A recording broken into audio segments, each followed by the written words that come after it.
Welcome back to the Full Force Fathers podcast. Dave, it is March Madness time. How are you today? It's my favorite time of the year. I'm doing absolutely wonderful. We just got out of Champ Week. UConn, baby.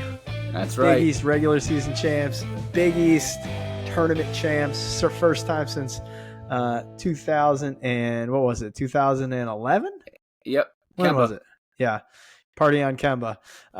So yeah, dude, things are good. Number 1 overall seed going into the tournament. I feel great. Yeah, that dude. I was out on my second workout when UConn was playing Marquette because it was an awful. Anyone who watched the game was an awful basketball game. I mean, awful in terms of low scoring, but great in terms of just defensive battle and everything else. And it was just a beast. It was low scoring. It was 4-4 at the second media timeout, by the way, 4-4, and it was like halftime. And you called me or I called you, and I'm like, dude, I'm working out right now. And you're like, what? I'm like, I'm doing my second workout. I had to pick up the weights because I had to switch something up because something just was off. So I went out into the garage, was hammering my second workout, and then you and I kept texting and calling, and then they went on their little run, and I'm like, I'm going for a run. I ended up running to Trader Joe's to finish off my workout, and I'm like, dude, if it gets close, call me. I'm going to listen to it in my ear because I couldn't watch it anymore because watching it for some reason, the whole superstition thing made me like freak out a little bit. But either way, dude, Yeah. They are so deep. They're so talented. They're the number 1 team in the country. They're the number 1 overall seed for sure. I hate, and we're gonna dive into the bracket. We're gonna dive into March Madness a little bit, but I just have to say this. You and I both agree. They have ruined the NCAA tournament like they ruined everything else in college sports with NIL money and extending brackets and making playoffs with more teams. Why can't we just be 64 teams? End of story. That's it. Yeah. You don't need to make who's the number 1 overall seed. Just 4 number 1s, 1 playing game in Dayton like it always was to get the last, they pick a field of 65 with the 1 playing game. Why do they have to screw everything up? Yeah, I don't know. And they want to expand it more. I just think it's so stupid. It was perfect the way it was. It's at 64 teams. And it's all about money. Hey, they're doing it with the college football playoff too. They're expanding that. They already want to expand it even more, and they haven't even done one yet. So it's just the way that we're going right now, but it sucks. I feel bad for the teams that don't make the tournament. It certainly sucks as a fan when you don't make the tournament, but at the end of the day, your team didn't do what they needed to do to get in and just make it unequivocally like an at-large bid or just win the conference tournament. So boo-hoo. Yeah, well, we're gonna dive in there because we each have a team that we are just like fuming at why the hell they're even in the tournament. There's more than one this year, in my opinion. I know there was your boy Luinardi, bracket stealers, bid thieves, or whatever the fuck they call them, and whatever. That's irrelevant to the team that you. There's one team that you really gripe on, one that I gripe on. But before we get into the bracket, because that's going to be the majority of this show, I do want to talk 75 hard because those of you that have been following along, we are in our final week of 75 hard. I feel good. I mean, I sent you a picture over the weekend. I think that was, day 69 for me? Yeah. And you're like, fuck. You know what I mean? Like, it just transforms you. Yeah. Yeah, dude. It's crazy. This has been my favorite time through it. I feel great. Today is day 73 for me, so I'll be wrapping this baby up on Thursday, which is incredibly exciting. But the progress, I'll share my results next week when it's fully done. But man, it's hard. Like you see yourself every day. It's kind of hard to see the change. Like I know there's been changes, which is great, but when my kids notice something, when Casey notices something, that's when like it stands out to me. Like I get to the point now where people at work are making comments, things like that, which is good. And that's why it's so important, man, to take that picture on day 1 and take pictures throughout the entire process. There's been a couple times already throughout the process that I had Casey do the side-by-side for me, and I'll have her do one on Thursday as well, just to see the overall progress. But when I had sent you my pictures, you had said the same thing. You're like, holy progress. And it's like, yeah, man, when you don't see somebody all the time, like then you see them, it's like, wow, 75 days. It's amazing what you can accomplish in 75 days. And that's just the physical stuff that you can see. We're not even talking about the mental stuff, the stuff up here that changes, that is absolutely the most powerful part of the whole process. Yeah, the physical transformation is just, it's a byproduct of the program in itself. but it is insane. Like, there's just some days, as you said, once or twice, you're like, holy shit. Like, you look at the picture, and like, mine was like day one, you take your picture, like, and for me, it's all about just shredding out when I do it. You know what I mean? I actually would prefer to not lose any weight with 75. That's why it's not a weight loss program. And that's why when you listen to Andy, he gets pissed. It's not a fitness challenge because I don't want to lose weight. I can't lose any more weight. You know what I mean? What I'm trying to do is just really, really focus on cutting out the sugars and the fucking useless carbs and fat and shredding and leaning out. As you saw my picture that I sent you on, I think it was Sunday. I don't even know what day it was. It must have been Saturday or Sunday, whatever, last week that I sent to you. Yeah. And along the way, there's always like a day, like day 1, like day 10. Okay. You notice some changes. Then like day 40, you notice some changes. Like day 69, I think it was the day that I'm like, holy shit, dude. Like there's a big difference here. Like a big difference from what I look like just literally 10 weeks or 11 weeks ago. It's wild to think when you put your mind to it. And like you said, but it's a byproduct of the program itself. I'm so much more in tune with work. I'm so much more in tune with everything when I'm dialed in on it. And yeah, dude, it's going to be final week. And like I said, we've already discussed it. I don't know if I'm jumping straight into phase 1. I may be. But I don't know, man, because I got to say something. We got some pretty exciting news. And we do. The reason why I don't want to jump right into phase 1, Dave, why don't you tell them now why I don't want to jump into phase 1? Because we're going to be recording together in person very, very soon, which is exciting. I'm absolutely looking forward to that. Cannot wait to get back for so many reasons. We're going to work out when I'm there, which is, of course, going to happen. But I'm certainly hoping your wife is going to make a cheesecake or something while we're there. There's Mexican I want to have. There's Sonoran hot dogs I want to have. There's all sorts of stuff I want to have for my brief time there. Yeah, Dave's not an alcoholic, grabbing the bottle again. Dave's like, Tucson food, let's fucking go. Yes. So one thing we don't have in Middle Tennessee is high quality Mexican food. So, man, I do miss that. That's going to be good. Yeah, dude, I'm super excited. But yes, Dave and Casey and the kids are coming out to Tucson to hang out for a few days, which is going to be awesome. The weather's supposed to be, listen, it's mid-April, dude. Weather's perfect in mid-April. So that is the exciting breaking news of the show is Dave and Casey are coming out to Tucson. So we will record 1, if not 2 episodes together, which is awesome. Maybe we'll do it in the camper. Maybe we'll do it in the living room. We'll find out. We'll see how the internet's doing in the desert. Maybe we'll do it in the middle of the desert. Who knows? Yeah. Maybe I'll just go out in the middle, top of a mountain. I'll guarantee I'll get good internet service up at the top of a mountain. But yeah, no, that's super, super exciting news. But we had to share that on the show. But anyways, so let's talk bracket, okay? We can make Final Four predictions. We can make Final Four picks. We can do whatever we want with the bracket. When I initially looked at this bracket, I want you to go first. What are your initial thoughts of the bracket? And then we'll jump into some more in-depth questions. Okay. My initial thought is UConn was the number 1 overall seed, and they got the hardest bracket to the Final Four. I don't think there's any question about that. First off, and you can say what you want about last year, but there's 3 Final Four teams from last year in that bracket, okay? Which is just wild to think about. But you think of this. They got Illinois. They were the Big Ten tournament champion. You got Iowa State. They were the Big 12 tournament champion. You got Drake, tournament champion. You've got Yale, a tournament champion. You've got Auburn, a tournament champion. You've got UAB, a tournament champion. You've just got tournament champions all throughout this entire thing. Yep. The fact that UConn has an 8-9 matchup probably against FAU is really interesting to me. FAU is a good team. Like I said, coming off the Final Four last year. Didn't have a great season this year, but they're still a dangerous team. It's an interesting second-round matchup for the Huskies. That's my first takeaway. Shocked to see a team like Kentucky as a 3 seed with some of the weird losses they had.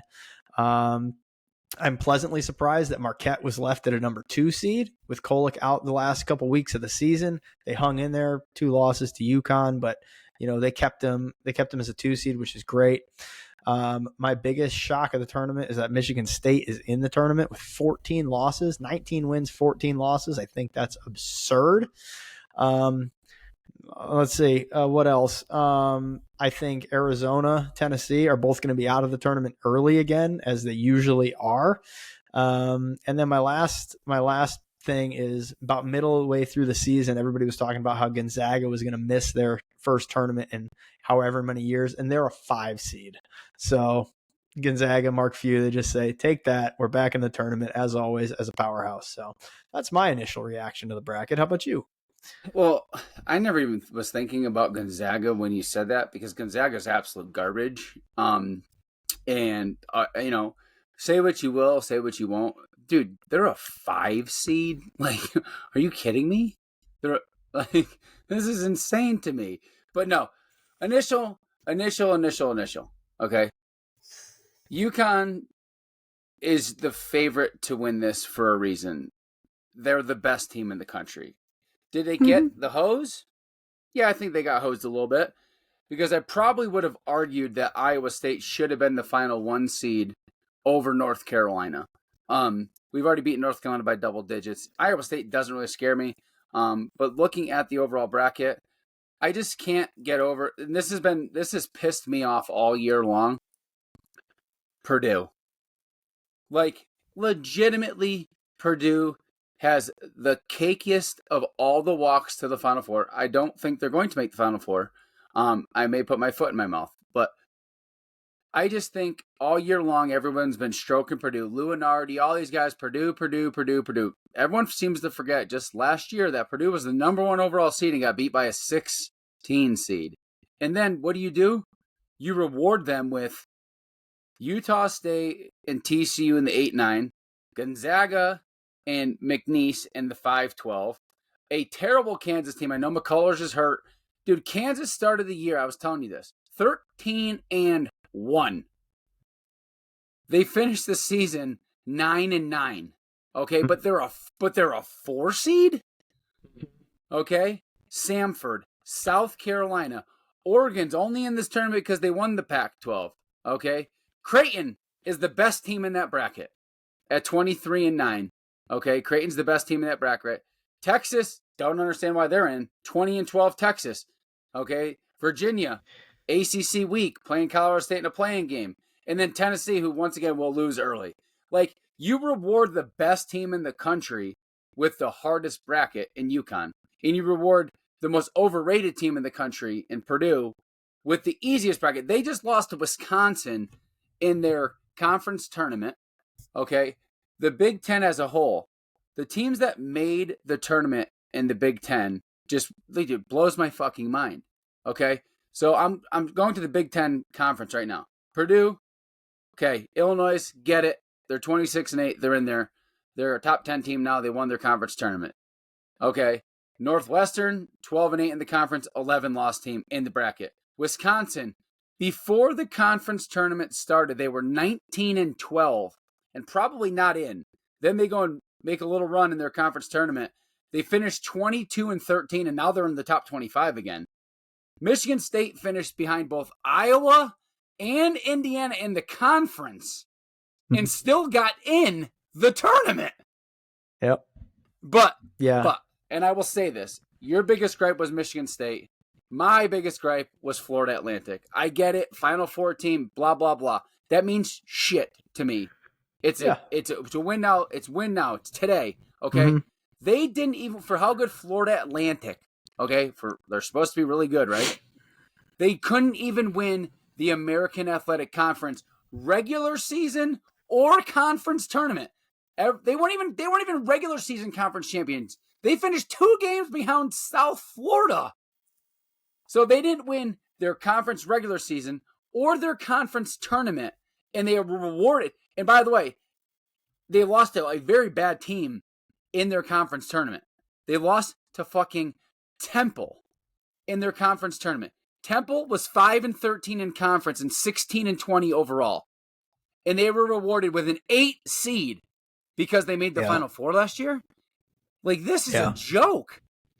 Yeah. No, I'm not. I don't disagree with that at all. Talk about a conference that got screwed. How about the Big East, man? 3 teams. Now, albeit those 3 teams are 1, 2, and a 3 seed, Yeah. But three teams, and then you look at somebody like the Mountain West. The Mountain West, they get six Yeah. teams. Yeah. Pac-12 got 4. That horse crap conference, and that's not even basically going to be a conference anymore after this tournament's done. The Yeah. SEC got 8. I don't know. I'm not buying it. And then you already talked about the Big Ten. You left Nebraska off, but they're in there too. They got 6 teams. Big 12 got 8. I don't know. Even the SEC or the ACC getting 5. It's I don't know. It's kind of ridiculous if you ask me. Yeah, this was a really bad tournament, I think, selection in general. Usually they get it kind of right. Just this year to me just doesn't make any sense. I mean, Virginia finished in conference 13-7, 23-10 overall, and then you take Seton Hall 13-7. You know what I mean? Like, St. John's was destroying everybody ever since Pitino put them on blast. And then they ran into the best team in the country. Oh, by the way, lost 95-90 to UConn. And they don't deserve that. No at large. Above 500 in the Big East. 95-90 in the Big East semis. And it doesn't matter how you finish the season. You know what I mean? But like this is the other thing I want to let me go back to Florida Atlantic for a second, because I still am so hung up on Florida Atlantic. Okay? Florida Atlantic lost to Bryant College this year. Okay? Bryant. Do you even know where Bryant College is? No, I didn't think so. They lost to Illinois. They lost to Florida Gulf Coast University, which is Dunk City, whatever the hell they called them when they made their run a few years back, right? They lost to Charlotte. They lost to UAB. They lost to Memphis. They lost to South Florida. Like, this is because they beat Arizona. This team belongs. This team belongs, dude. And give me a break. I still can't even get over this. And then, they finished up their season with a loss to an under 500 Temple team. But no, at large, number 8 seed. Michigan State, 14. When's the last time a 14-loss team got in? They did nothing. I know. It really is crazy. I am just still so surprised at Michigan State. They're my one that I just absolutely can't believe. The other thing, too, is I know Seton Hall was part of the first 4 out. Yeah. But to me, you mentioned it, St. John's, man. Was there a hotter team coming into the last, into conference tournament through the last couple of weeks of the season? I don't think so. I think you'd be hard pressed to find one. And then you think of Providence too. I mean, they lost a tight game to Marquette in the Big East, semifinal. They beat Creighton, right in the conference tournament. They had some great wins. I don't know. I would have probably put them in the tournament as well. I'm shocked that the Big East only got 3 teams. I hope we see all 3 of them in the Final Four. But I guess time will tell. If they can do that. But and the other one, like you said, SEC got how many teams in? 8. Yeah, SEC got 8 teams. And how many did the ACC get in? 5. ACC got. Let's see. ACC got 5. North Carolina, 5. Duke, Virginia. Who else got in? Clemson and NC State. And NC State was the at-large. NC State was a NC State won the tournament. Yeah. That's on the. Oh yeah. They won the tournament. They beat North Carolina. But Clemson finished behind both Pittsburgh and Wake Forest in conference, but they got an at-large bid. Makes sense. Yep. Said no one ever. Okay, so let's go to each region. Do you have a bracket in front of you? Yep. Okay, go to the East. Yeah. Give me your. I don't give a shit who you're. Obviously, I'm assuming you're picking UConn to win this bracket. Where do they stumble? Where could they stumble? Who do you have them beaten in the beaten in the Elite Eight? Yeah, I mean, hey, listen, I think Sweet 16 is going to be a great game against Auburn. I think Auburn makes it there. That'll be a good game. I do think Illinois makes it through on the bottom half of the bracket. I think it's UConn, Illinois, and I get UConn in a tight one, but UConn. Okay. So UConn out of the East, then drop down to the West. What's your thoughts in the West? Yeah, I mean, listen, North Carolina, we've seen both sides of that team this year. Yep. I actually think they will get knocked out. Where they get knocked out, I haven't exactly laid out yet. But out of that bracket, I think it's probably going to be a team like Baylor. I don't see Arizona. I think they're going to lose early. I think Baylor could sneak their way through, matched up against probably. I don't know. I'm not sure. It might be North Carolina, but I think Baylor makes it through. I don't think North Carolina makes the Final Four. Okay. And let's go to the South. South. Okay. Yeah, this one's for me. I do think Houston is going to make a decent run. I think they got blown out in the Big 12 championship game. I don't think they're going to have any hang up from that. I think they're going to come out and they're going to cruise for a while. I think Duke's going to get knocked out early. I think it's going to be Houston and Kentucky for the right to go to the Final Four there. And I do think Houston will make it to the Final Four. Okay. In the Midwest. And then Midwest, yeah. This is a good one. I think it's going to be Purdue and Creighton for the right to go to the Final Four. And I think it's going to be Creighton. I think Creighton knocks off big bad Purdue. I'll tell you what, everybody thinks Zach Edey's the player of the year and whatever, and he is dominant. But I'll tell you what, I forget his name right now, but that big guy from Creighton always gives UConn a hard time. He is hard to defend. He's good inside. He's got moves. He's pretty quick, and he can shoot the three as well. So I see Creighton coming out of the Midwest. Okay, so you have Creighton, Houston, Baylor, and UConn. Then so UConn versus Baylor in the national semifinals. You have UConn. And you have Creighton versus Houston. Yep. And I think it's going to be Houston. Okay. And then UConn, Houston in the final. Yep, UConn. Close game, blowout. What do you got? Last year, kind of just rolling through the tournament. What do you think?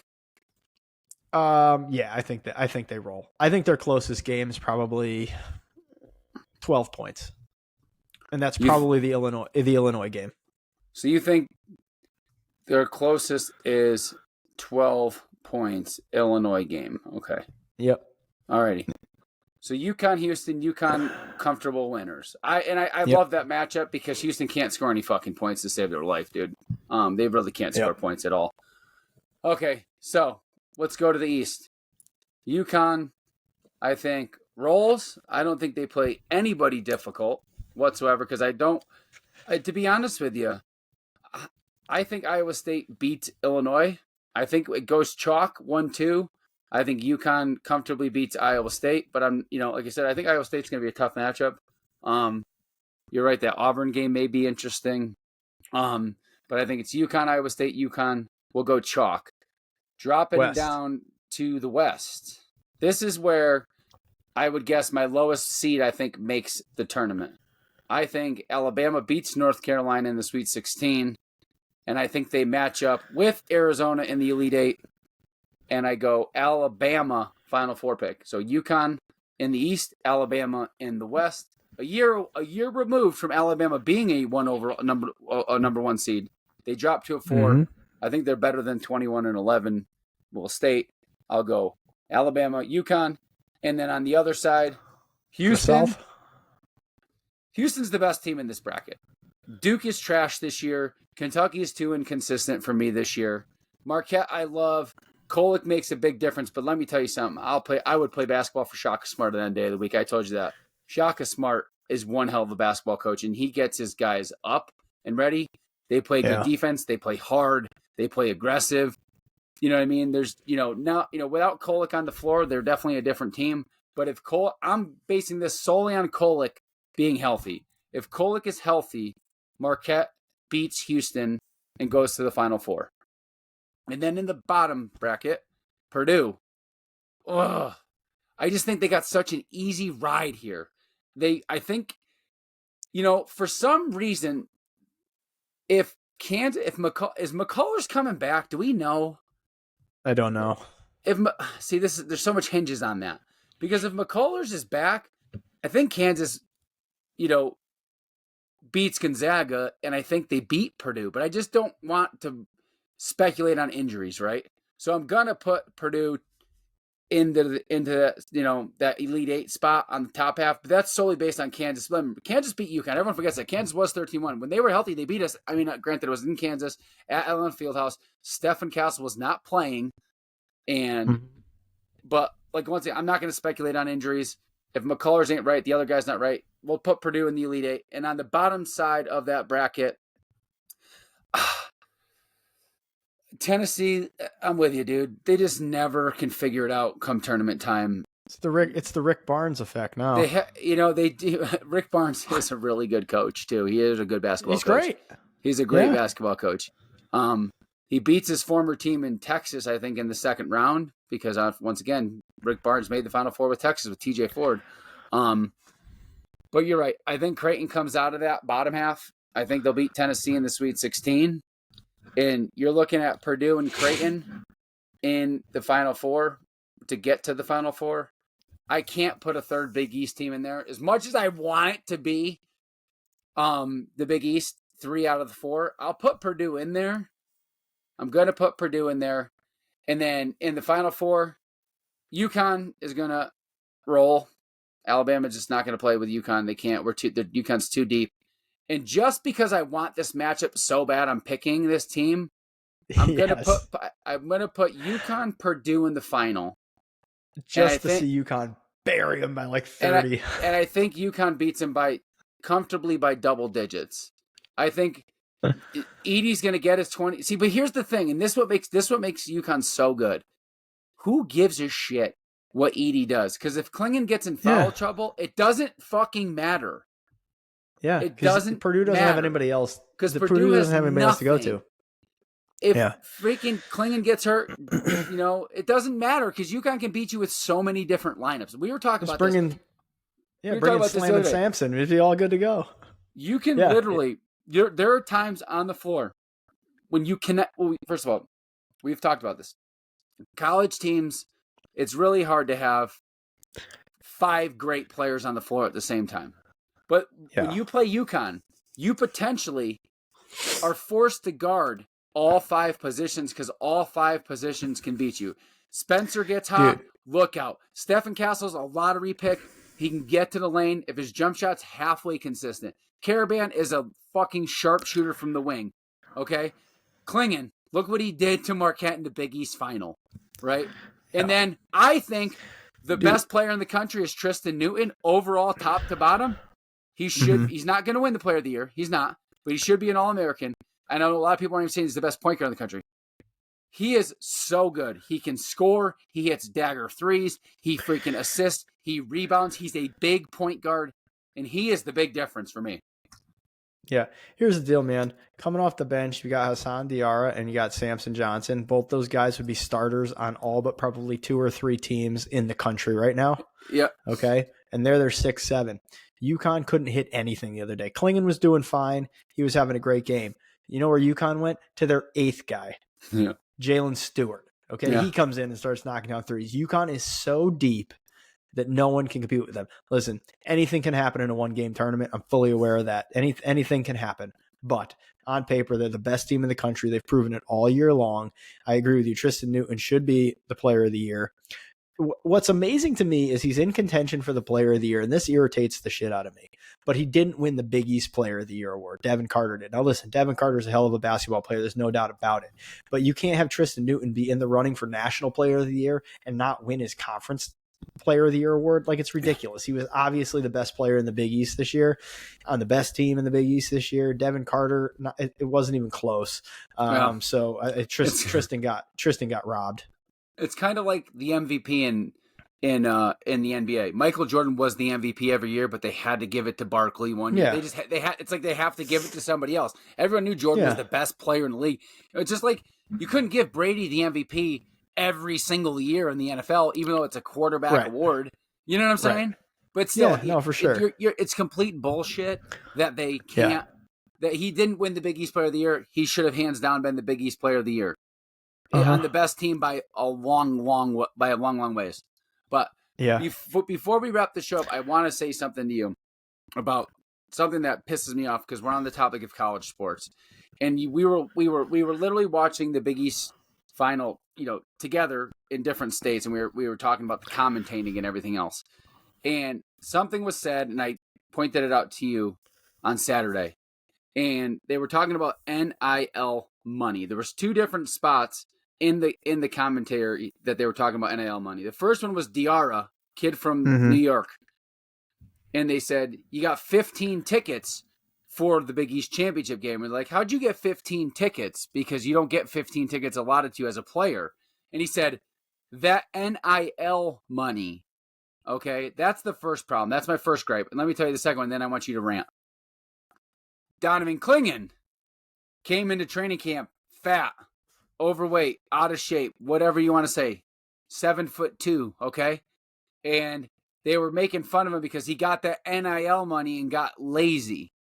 It's the dumbest thing that has ever happened to college sports is the fact that these guys are getting fucking paid. Yeah, I totally agree with you. It's ruining college sports. Listen, we've already seen on the football side.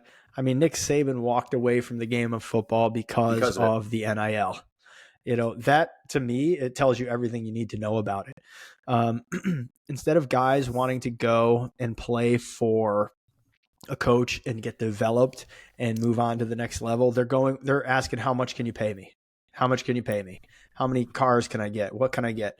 That's the conversation. So those with the biggest budgets are going to get the best players. And it sucks. It sucks for college sports.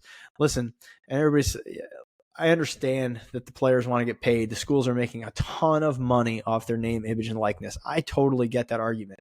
What everybody forgets, though, is they're not getting nothing. They were getting a college education. And for a lot of kids, that's the most valuable thing they can get because, quite honestly, they're probably not going to make it to the next level. They're not going to get to the NFL, the NBA, or some of those professional sports. So that college degree is going to be very valuable for them that maybe they couldn't afford that college degree moving into their career. So everybody wants to make it seem like a college degree costs nothing. Look at the millions and millions of people out there who have student loan debt in the trillions of dollars totally. That would beg to differ and say student loan or college education does have a value associated with it. But it's ruining the game, man. Listen, I still love college sports. I'm going to love college sports, but it's completely changed the dynamic of it. It sucks. And kids aren't going to schools for the same reason they did years ago. Now it's all about just pay me, pay me, pay me. And it's not great. You're absolutely right. It's ruined the sport, like we said. But there's one other thing I want to touch base. You sent me an article about that whole Nick Saban walking away thing right when he did it. And it was him and his wife were in the kitchen after a recruit was there. And after the recruit had left, I know this is me paraphrasing. So she said something along the lines of, why are we still doing this? They don't do it because they care anymore. They do it for the money. And that was just like, holy shit. That's when it hit me like, dude, are you kidding me? Nick Saban's wife is like, these kids aren't doing it for anything but the money anymore. Why are we still doing this? You know what I mean? And it just, like you said, drives home your point that you said. The greatest football coach in the history of football, college or pro, in my opinion, walked away because of it. Yeah, no doubt about it. There's one other point I wanted to make. The valuations of NIL for three players, okay? The top three valuations. Number 3, Olivia Dunn. Gymnastics, Louisiana State. Okay? Number 2, Arch Manning. Backup quarterback, Texas. Backup quarterback, Texas. Number 1, Bronny James. Subpar basketball player on a terrible USC team. His valuation is twice as much as Arch Manning, which is fascinating to me. So Bronny's valued at $7.2 million. Arch Manning, $3.7 million. And then Olivia Dunn was right behind at 3.4, and it trails off from there. And Olivia Dunn should be first. She's the only one that's actually good. Yeah. Right. I mean, Arch Manning, cool. He probably will be really good, but he's not yet. Yeah. Bronny, it's his dad's name. They're like, really? This is what we're doing? It's ridiculous. Anyway, that's all I got on that. No. Dude, Bronny James for access to the big guy. It's like the president's kid. It just wants access to the big guy. Yeah, the big guy. Oh, that's great. That is fantastic. Oh, man. Yeah. Anyways, Dave, that's the show. March Madness. UConn over Purdue. You have UConn over Houston. Let's go Huskies. Let's go Huskies. Here we go. Next week, we'll be talking about the Sweet 16 and the Elite 8 preview because it's coming, baby. March Madness. It's the best time of the year. Spring's right around the corner. Basketball's on fire.